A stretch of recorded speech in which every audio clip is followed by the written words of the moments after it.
vamos a darle ya mismo la bienvenida a Fernando López de Alessandro, historiador. ¿Cómo le va? ¿Anda bien? ¿Cómo te va, Pablo? ¿Bien? Muy bien. ¿Anda bien? Muy bien. Bien, Muy bien. Feliz de la vida. Socialité, Mecha Gatás, Poder y Cultura en la Alta Sociedad. Esto fue publicado por Fin de Siglo. Y, bueno, para lo que es la trayectoria de Fernando López de Alessandro es algo distinto, ¿no? Vos escribiste la historia de la izquierda uruguaya entre el año 88 y 90, escribiste Vivian Trías, El hombre que fue Ríos, la inteligencia checoslovaca y la izquierda nacional, eso fue en el 2018, y aparte tenés muchas publicaciones como historiador y como historiador de la izquierda, ¿no? La historia del Partido Socialista, me acuerdo también, digo, una serie de cosas, ¿no? Sí. Y la refundación del Partido Socialista, Sí, y cosas así. ahora estoy haciendo un libro sobre el debate entre la ortodoxia y la democracia en la izquierda uruguaya entre 1905 y 2005. Entre esos 100 años. Volví a eso. Ahora, entre esos 100 años, sí. El año pasado hice Socialité. Claro, y sin embargo apareces con Mecha Gatás, que tiene que ver con la alta sociedad puntaesteña, tiene que ver con la cultura, pero sobre todo con una visión, digamos, porque todos los grupos sociales en Uruguay no dejan de ser visiones de un Uruguay, ¿no? Claro. Es posible, ¿no? Formas de ver el Uruguay. Son formas de ver el Uruguay. Se ve el Uruguay de forma distinta, de acuerdo al sector social desde donde vos lo ves. Exacto, se ve de distintas formas y aparte tiene que ver, y que toda la suma de esas visiones, ¿no? Como si fueran no es lo mismo verlo desde el llano que verlo desde arriba, de verlo del medio, conforman lo que es el Uruguay. Claro. Son parte del Uruguay. Exacto, son parte del Uruguay, son parte integral del Uruguay, claro. Aunque hay muchos discursos que suelen excluirlos y también da la impresión que en Uruguay, esto es viene de muy largo, de muy larga data, las clases dominantes optaron como por un cierto silenciamiento, ¿no? La idea, dicha ya después de los años 30 de los visitantes extranjeros que decían en Uruguay uno va al Estadio Centenario y puede haber grandes latifundistas al lado de los trabajadores y no se da cuenta, están vestidos iguales, por ejemplo, ¿no? Sí. Eso arranca, o sea, esa indiferenciación. Sí, o invisibilidad también. Claro, esa invisibilidad arranca ahí a finales de los 20, principios de los 30, mediados de los 30, yo por lo menos lo detecto por ahí. Digamos que había una clara diferencia y una clara cultura de la alta sociedad uruguaya, o sea, una sociedad uruguaya, una alta sociedad uruguaya que expresaba una cultura pesada y con un proyecto que era cultural porque tenían un proyecto histórico, económico, social y político, hasta mediados de la década del 30, una cosa así. Después de mediados de la década del 30... Perdón, y ese proyecto también estaba en oposición al vallismo, ¿no? Claro. No eran vallistas, claro. Fundamentalmente no eran vallistas. Había gente de la alta sociedad que sí lo era, que sí lo fue, no es homogénea la cosa, ¿no? Es una de las cosas que yo analizo ahí en el libro a mediados de la década del 60, o sea, ver a la alta sociedad uruguaya como un todo homogéneo políticamente, ideológicamente, es un gravísimo error de interpretación, ¿no? Sí. Es otro error de simplificación. Claro, es otra simplificación. Sí, como decir que la clase trabajadora tiene una sola voz, más o menos. O sea, es todo muy variopinto ahí adentro, ¿no? Y bueno, ese sector, te decía, comienza a bajar el perfil. Y bueno, cuando Mecha Gatás, te explico un poco por qué la opción. Dale, ¿no? ¿Por qué en esto, en tu trayectoria, es una cosa rara? Sí, mira, a mí como siempre... interés, y digo, no solo tu trayectoria, perdón te interrumpa, todos los investigadores, historiadores no suelen abrevar en esto, ¿no? Más bien ninguno. No, ninguno. Mira, te explico por qué. Yo ya me cansé un poco de la historia política, te soy franco, ¿no? Me cansé un poco, me colmó ya, ¿no? Además, viste, El hombre que fue Ríos fue un libro muy anunciado, muy usado, muy comentado, muy polémico también. Muy polémico, fue un libro muy exitoso, un libro que anduvo muy bien, y que, bueno, generó de todo, y bueno, eso para un historiador, para un escritor es algo muy satisfactorio, claro. ¿no? Pero como que llegaste a un punto ya de no de agotamiento, pero sí de bueno, quiero hacer otra cosa, buscar el interés por otros lados. Y a mí la historia social, haciendo historia social, siempre me llamó poderosamente la atención. Primero, la orfandad de emulación de las clases altas uruguayas. O sea, las clases altas uruguayas no buscan ser emuladas, como sí sucede con las clases altas de los sectores de los países desarrollados. Sí, ¿no? o a lo mejor de Brasil también, ¿no? Brasil, o de México, Brasil, ¿no? claro. O sea, como modelo, ponerse, representarse como modelo de un viaje para el resto Exacto, del ¿no? país. O sea, entonces acá no. Acá, viste, es al revés. Uh-huh. Se mimetizan con la clase media o casi... Claro. Producto, creo yo, una de las consecuencias del vallismo, ¿no? Uh-huh. Entonces, claro, ese fenómeno siempre me llamó la atención. Porque, claro, luego yo siempre estudié mucho y siempre me interesó mucho las historias de las culturas.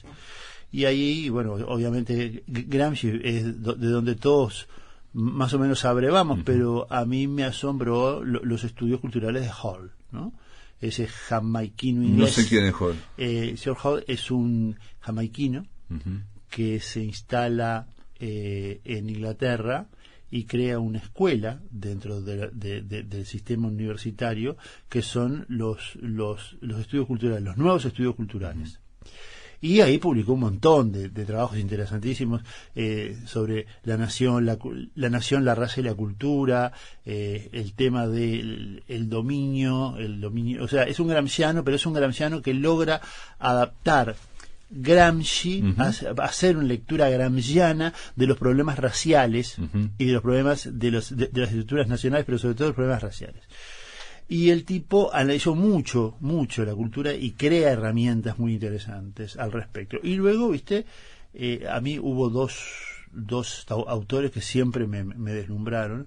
Uno fue Veblen, con su teoría de la clase ociosa, una obra de 1890, que es un clásico. Tampoco sé quién es Veblen. Y claro, la teoría de la clase ociosa. Y luego Bourdieu, ¿no? Pierre Bourdieu. O sea, la distinción de Bourdieu y sus estudios sociales siempre fue siempre fue algo que me atrajo mucho. Porque claro, yo creo que yo soy de los que cree que el marxismo está agotado, ¿sabes? Está agotado como método.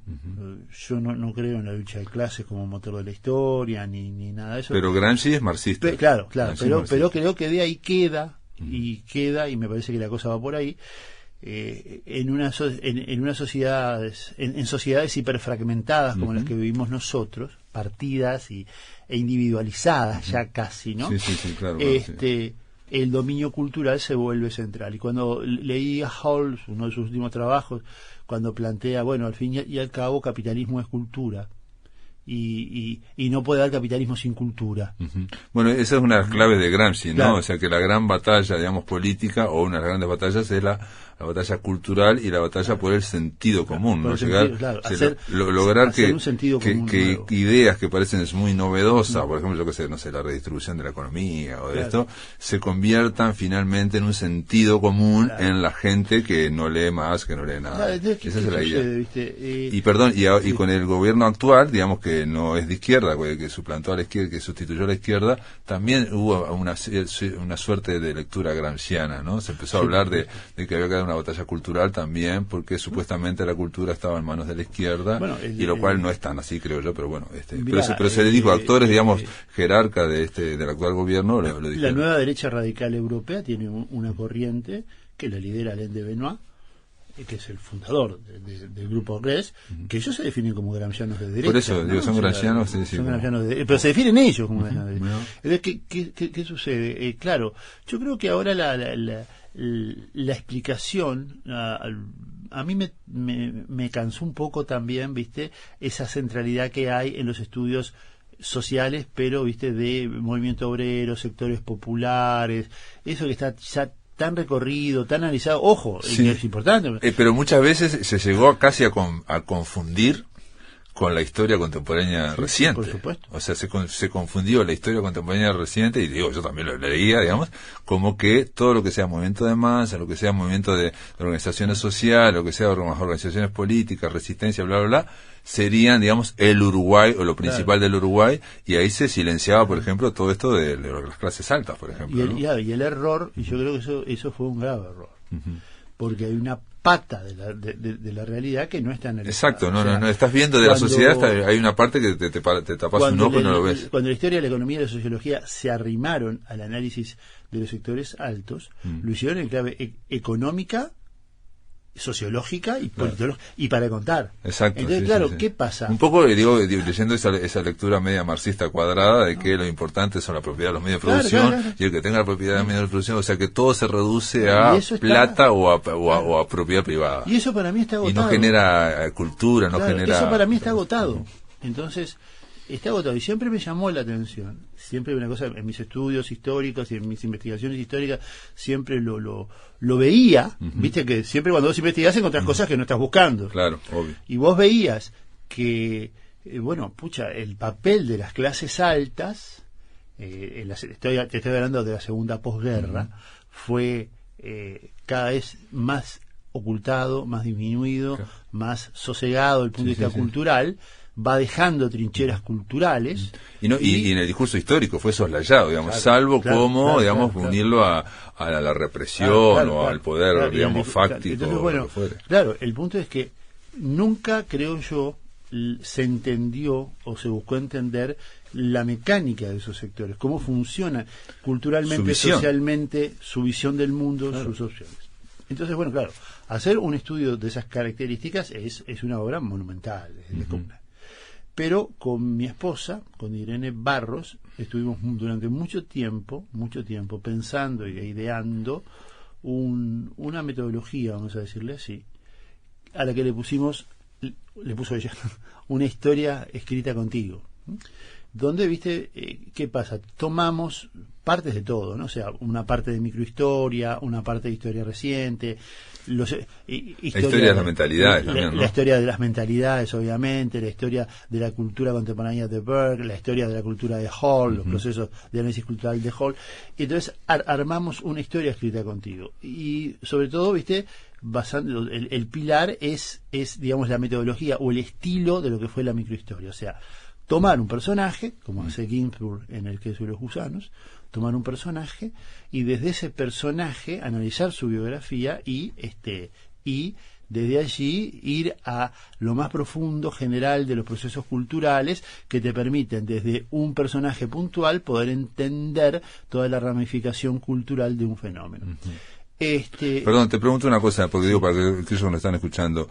¿Qué sería la microhistoria? Porque también se habla también de la micropolítica, y creo que están implicados. ¿Pero qué sería? La microhistoria es una corriente que la figura señera es Carlo Ginzburg y su libro El queso y los gusanos, donde Ginzburg estudia la ejecución por la Inquisición de un molinero italiano, un molinero del norte de Italia, que tenía una visión del cosmos muy peculiar. Decía que para él el cosmos se había conformado con ángeles, los ángeles fueron tejiendo la trama de la creación del universo como los gusanos que hacen el queso. Por eso es el queso y los gusanos.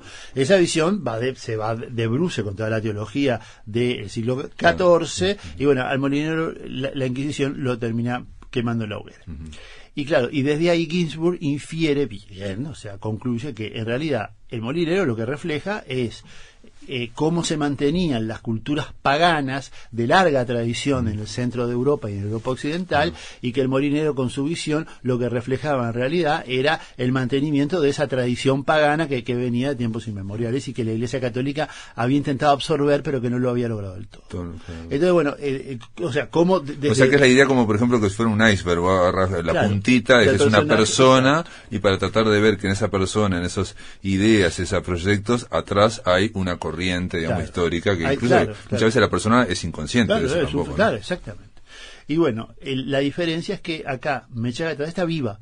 Entonces, por eso es una historia escrita contigo. Entonces es tomar el personaje, llevarlo de la mano, y ahí hay una sinergia muy fuerte entre el personaje que está vivo, al que entrevistás, al que te da sus fuentes, sus papeles, sus historias, sus archivos, si los tiene, y el trabajo de interpretación y análisis que hace el historiador, que es cosa que además se mezcla con ese tema tan polémico de la historia reciente, ¿no?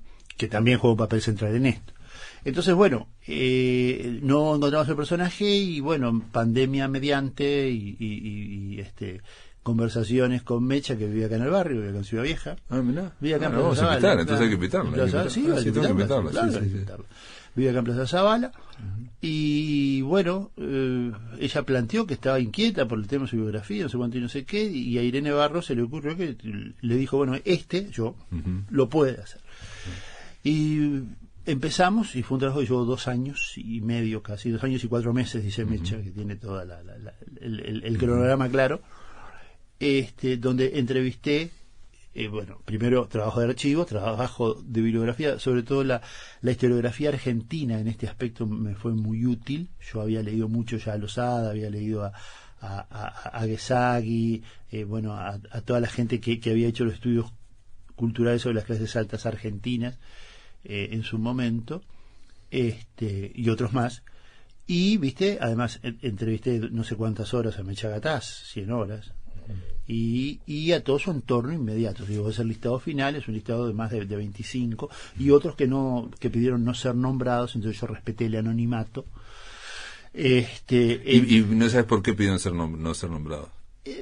Pero no puedes inferir por qué, no puedes, si yo te pregunto por qué. No sé, sinceramente no sé, pidieron reserva por el perfil bajo, ¿no? Yo lo que noto también en esto, y de hecho se ve que hay como una jugada también de la editorial, ponerle socialité, Mecha Gataz, poder y cultura en la alta sociedad, ponerle unos brillitos y la foto de ella, que las clases altas y en general todo el entorno de Punta del Este, que es veraniego y que no sé qué, tiene siempre un límite, un punto con la frivolidad, digamos, sí. Entonces, o la superficialidad. Sí. Y también está muy conectado con Buenos Aires, y Buenos Aires también es la reina de la frivolidad y la superficialidad, digamos, ¿no? Entonces, encarar una cosa así, o salir en un libro de esto, para la tradición seria uruguaya que hay en literatura, seria que hay en ensayo, seria que hay en historia, puede ser que, ¿no? Puede ser como esto es superficial, esto es comercial, en fin, te estoy hablando de preconceptos. Sí, este país está lleno de preconceptos. Lleno de prejuicios, sí. Cosa que me tiene bastante cansado. Sí, mucho prejuicio. Sí. Si vos abrís el libro, en el primer párrafo dice, ¿no? Si usted espera una historia de chismes, cuentos, hizo una mala opción. Este es un libro de historia, contado de forma distinta. Ahora, ¿qué cuenta? Cuenta la vida de una socialité. Por eso hay que definir qué es socialité.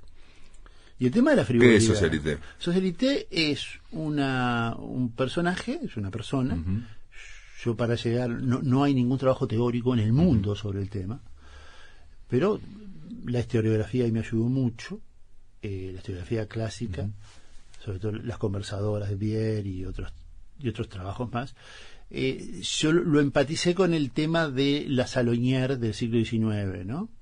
Pero no sé qué es la Salonière. Las Salonière son las señoras que dirigían los salones culturales. Perfecto, los que dirigían los salones culturales. Sí. Una especie de relaciones públicas que están, digamos, recibiendo y coordinando y haciendo que el ambiente se mantenga. La diferencia con la Salonière, digo yo, es que la socialité rompe la cuarta pared, como en el teatro. Claro. Rompe la cuarta pared. Y va al público. Y necesita de el impacto mediático. Necesita del impacto mediático, sale, quiere generar cultura y no quiere generar cultura solamente en las cuatro paredes. Claro, no quiere salir del gueto académico. Claro, sino que rompe sale a los medios, es a los medios muy importante, los medios son importantes para ella, y con el agregado más de que la socialité, además de romper la cuarta pared, opera mediáticamente, o sea, escribe, genera un personaje mediático. Claro, genera un personaje mediático, opina, escribe, dice. ¿No? Y también ese personaje mediático a veces es inconformista, o puede ser superficial o frívolo, o también lo que se espera de alguien de clase alta de Punta del Este, y te da el doble o te da el triple, digamos, ¿no? Ahora, hay una cuestión que es la siguiente, ¿no? Yo en el texto, o sea, hice la investigación histórica, llevó tantos años, lo que busco es desde Mecha entender la cultura y el fracaso cultural de la clase alta uruguaya y por qué la izquierda, en la década del 60 y 70, hegemoniza la cultura y las clases altas la alta sociedad se refugia en los medios masivos de comunicación.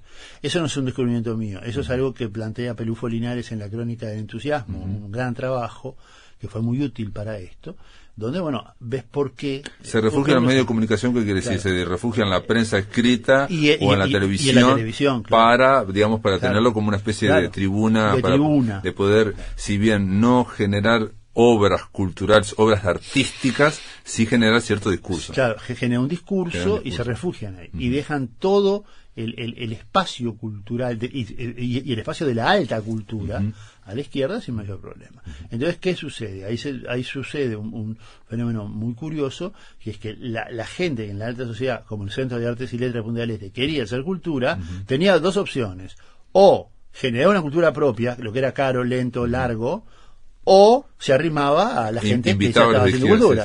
Y ahí se produce vínculos increíbles entre el Centro de Artes y Letras, Mecha Gataz, y un montón de actores culturales, artistas plásticos, etcétera, de izquierda, que, bueno, se vinculan con Mecha y que el grupo Gataz, o sea, la casa Gataz, mejor dicho, la casa Gataz, fueron muy leales con los tipos, ¿no? O sea, sí, digamos, después los apoyaron, pero esto tiene un paso previo, y digo, ahora vamos a hablar un segundo de este paso previo, que es el mentor de Mecha Gataz, que viene a ser Eduardo Víctor Aedo, ¿no? Una figura impresionante de los 60, porque era hijo natural, era de Mercedes, era un tipo que fue casi presidente, digamos, ¿no? Estaba en el colegiado, y hizo la azotea de Punta del Este, ¿no? Donde fue desde el Che Guevara hasta cualquiera, ¿no? Mira, es un personaje insólito, ¿no? Sí, insólito, o sea, para lo que es la Mecha, clase política, incluso. O sea, fue su mentor. O sea, Mecha es argentina. No sabía que era argentina. Claro, en el libro cuando arranca su vida en la Argentina y su formación en la más rancia oligarquía argentina, latifundista. Perdón, y Argentina sí tiene una historia de las clases altas, sí tiene una historia de patriciado, sí hay biografías de Victorio Ocampo, cosa que en Uruguay, Susana Soca, hay alguna cosa. El libro de Lozada sobre la alta sociedad porteña en la Belle Époque ya es un clásico, o sea, ¿entendés? Esas son cosas, y que a mí me resultaba muy útil como referencia para hacer esto. Claro. Entonces, claro, como esa porteña formada en el cogollo de la oligarquía argentina, con todas las pautas culturales de la oligarquía argentina, criada por una institutriz inglesa y por su abuela, porque ella queda huérfana muy chiquita, su abuela, que era doña Raquel de Casas López de Osornio, mirá el nombre, ¿no? ¿no? Raquel de Casas, era descendiente de Rosas, ¿no? Como enclasada, como dice Bourdieu, ¿no? Enclasada en esa estructura, Mecha, cuando emigra al Uruguay como consecuencia del peronismo, con su padre, rompe esos moldes y se adapta a esta nueva realidad uruguaya, y ahí ya se vincula con Graciela Saralegui y ya se vincula con Elsa Mesa, que eran mujeres muy de izquierda además, y arranca todo un proceso que la lleva a ser Mecha Gataz, o sea, la lleva a ser lo que fue. Ahora, claro, ella busca por todos lados generar una cultura que impacte en su sector y no lo logra, o sea, no lo logra. ¿No tiene recepción, te pregunto? Claro, dentro, digamos, de las clases altas, ¿no tiene recepción? Queda en la buena voluntad cultural, ¿entendés? O sea... pero perdón, una de las cosas que decís aquí es que ella es el Centro de Artes y Letras, ¿no? De Punta del Este. Y entonces de Punta del Este, y aparece la comisión directiva, que eran casi todas mujeres, salvo Glauco Capozzolo, que estuvo una vez, un año, y el otro que era otro famoso pintor. Y estuvo Solari. Solari, Solari no, pero no, era otro pintor, pero ahora no me acuerdo. Eso. Y aparecen todos los apellidos espectaculares, digamos, ahí, todos los grandes apellidos, ¿no? O sea, ahí por lo menos tuvo una recepción en cuanto a un acompañamiento. Claro, ese núcleo acompaña y hace. Perfecto. Acompaña y hace. Pero cuando vos vas a la sociedad, a la alta sociedad, todo queda en la buena voluntad cultural. Fíjate que, por ejemplo, el Centro de Artes y Letras generó hechos culturales profundos. La muestra Arena, que fue la que organizó Osvaldo Reino, él me la contó toda, y luego el gran hito que fue la financiación de la suite Punta del Este por Astor Piazzolla, ¿no? O sea, Astor Piazzolla hace la Suite Punta del Este, financiado por el Centro de Artes y Letras. O sea, fue una cosa muy importante. Sí, no, aparte iba Emir Rodríguez Monegal, Claro. ¿no? También iba Alberto Zunfeld, de China Zorrilla, digamos, ¿no? Bueno, Graciela Salaregui, Claro. que la mencionaste, que yo no la conocía increíblemente. Obviamente aparece también como pintores Manolo Lima y Jorge Páez Vilaró, ¿no? Ujú. Claro, entonces, viste, claro, todo esa movida lo que buscaba era eso. Entonces, claro, cuando vos ves claro, el libro, vos decías, puede generar ese preconcepto. Esto es un libro de frivolidades o sobre frivolidades, y no lo es, o sea, No, para nada. es un para nada. análisis, es un ensayo de por qué la cultura, o sea, que explica los procesos culturales de la alta sociedad Glauco Capozolo y uruguaya. José Cuño. José Cuño. José Cuño está. También aparece Hugo Balso, nada Sí. menos. Bueno, aparecen todos los grandes nombres, digamos, estamos hablando del fin de principios de los 60, ¿no? Claro, Fin de los 60. claro. Y realmente es toda la movida que hay. Y que lo que queda claro en el libro es que esa movida fue al menos importante, digamos, con nombres importantes. Claro. Lo que también dice el libro es que no tuvo tanta repercusión en lo que serían las clases Claro. dominantes, Y también, o no viste, generó una tradición, por ejemplo. No genera una tradición, pero además también, viste, se muestra desde el personaje Mecha Gataz una forma y un estilo de vida de un sector social, ¿entendés? Del sector alto. Es la forma de vida de la clase alta, o sea, lo que significaba lo divertido, el análisis de lo divertido, o sea, que no es frivolidad, es una seña de identidad. Sí, O sí, sea, y salir las de la cosas, seriedad, por ejemplo. Claro, ¿no? las Como cosas alternativa tienen que ser sí, sí. divertidas. Claro, o pueden ser divertidas, no todo tiene que ser sacrificial Claro, o y sea, digamos exacto, ¿no? O sea, y dramático y un martirologio, claro. que es un poco lo que digamos la Exacto. cultura de compromiso de izquierda Exacto. con toda la retórica de la revolución, que eso arrasó a todo Exacto. todo Y América. las cosas y los hechos culturales valen si son divertidos. Entonces, eso es una pauta cultural de los tipos, ¿no? O sea, que ahora sí puede ser comprendida. que ahora sí en el puede ser siglo XXI comprendida, claro. te lo va a comprender Claro. perfectamente casi Exacto. cualquier persona. Pero ya estaba instalada en los 60 y se Sí, veía de una forma determinada. Y luego, viste, todo lo que son los análisis de la forma desde Mecha Gataz, la expresión de la forma de vida de un sector social alto y exclusivo, en la moda, en el estilo de vida para estar a la moda, Sí, era fundamental en el las vestir, formas, claramente, sí. en las formas de relacionamiento social. Era toda una especie de performance también, claro. ¿no? Era una puesta en escena. Claro, pero además, viste, la forma de relacionamiento social, excluyente en muchos aspectos, por ejemplo, yo que sé, el Club La Terraza de Punta del Este, por ejemplo, excluyente, no inclusiva en algunos casos, inclusiva en otro. Vos en un momento decís que ellos no son hegemónicos y son dominantes o algo así. Claro, claro, o sea... ¿Qué significa eso? Eso es un planteo que hace Hall, que es un gramsciano, obviamente, ¿no? Claro, la alta sociedad pierde la hegemonía cultural contra la izquierda a partir de los 50, Ujú. pero no pierde el dominio. O sea, pierde la hegemonía, pero no pierde el dominio. Es más, Hall dice, al fin y al cabo, y yo creo que es una gran verdad, y Bourdieu también lo dice, al fin y al cabo, la hegemonía es un instante en la historia, Claro. que se expresa en un momento dado, y que se vuelve muy plástica y que va y viene, Ujú. pero el dominio lo mantienen. Es de más largo alcance. Claro, Es el de dominio es más de más largo alcance. es de más Entonces, acá, ¿qué pasó? Acá perdieron, no mantuvieron la hegemonía cultural, no la tienen la hegemonía cultural, pero mantienen el dominio. Bueno, igual en los medios de comunicación me da la impresión también que fueron como una especie de controladores de lo que Exacto. podía pasar. Fue la gran trinchera. De la izquierda, que Claro. podía pasar de la cultura, digamos, con cuentagotas, a veces sí, a veces no.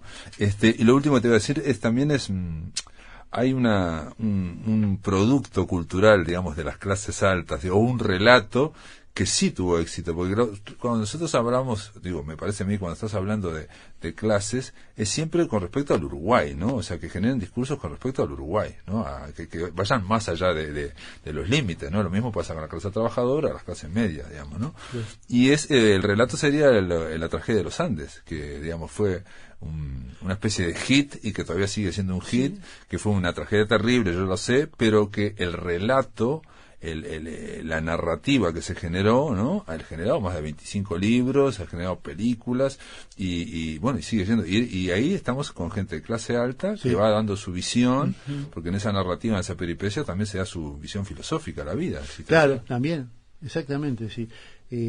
¿Opera eso como un rasgo identitario de los sectores altos? Es muy probable que sí. O sea, es muy probable que sí. Pero aparte tuvo éxito en el resto de la sociedad uruguaya. Sí. Gente que digamos, lo consume, lo compra, le parece espectacular, se refleja. Digo, es lo que pasa en la cultura, ¿no? La cultura, cuando llega al alma de la gente se refleja en eso. Sí, ¿no? sí. Y también, mirá que yo creo que también los sobrevivientes han actuado de una manera muy ética con el tema, y eso cayó muy bien en toda la sociedad.